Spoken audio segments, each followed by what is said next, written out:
I think a lot about how, because so much of my work is based off of dreaming, what is that transition between that workspace and translating those ideas and fantasies and things that I saw into reality.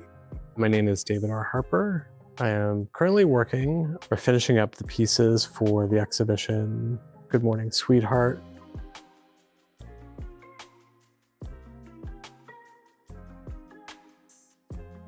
When I was asked to do this show, I wanted to focus on like a specific theme that emerges in my work quite often, which is this idea of sleep and rest and dreaming and the space before and after it. Good morning, sweetheart, which is this phrase that's very familiar to me because it's what my wife says to me every morning, you know, is kind of like that marker, that bell ringing that says, like, I get to transition now from the ideation process that happens when I sleep into the real world and to bring these things into reality.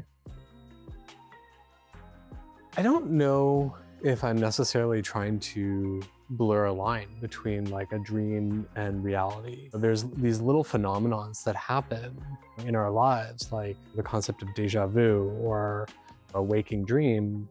Those are the spaces that I'm really interested in. It's like what our memory does or what our mind does, and the blurring the line in our actual brains between what is fantasy and reality. I think, yeah, maybe I am trying in a way to kind of create deja vus of my own imagination in a gallery space.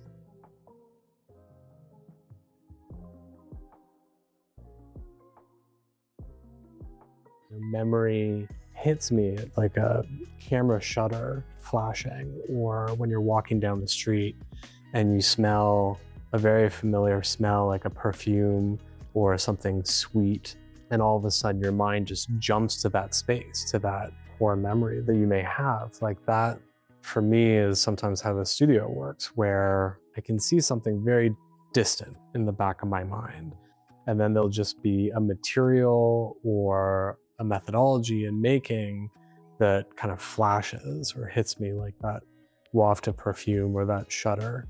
And then it becomes clear, and then I have to try. And in that trying, that's the fun part of the studio. It's all an experiment, right? Everything's fair game.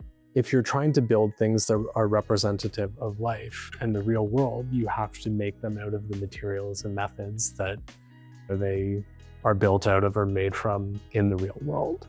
And if that leads me to learn how to weave or learn how to build cabinetry, then I'll do my best to take it on.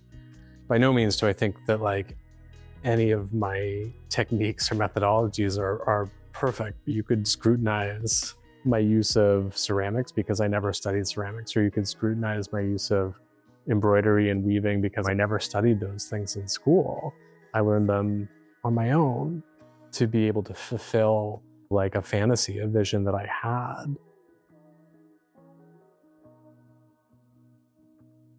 While my work is less like collage, it's more like taking these objects that already exist, that already have purpose and meaning and functionality, and rebuilding them and reimagining them in these different ways. And I'm doing that to help me understand a lot of the ideas that my work surrounds, that are these themes or ideas that I know I've learned a long time ago that I'll never figure out any of these things. Like I work with themes of love and longing and loss, and how do you understand some of these things? You can learn for yourself, you can learn other people's relationships with these ideas, but they are ultimately, or I feel like they're ultimately, insurmountable. And I'm okay with the idea of spending my lifetime just thinking about how big some of these things are. And I think one of the lovely and fortunate things that I get to do is sit or stand and try to think through some of these really great and big ideas and feelings through making.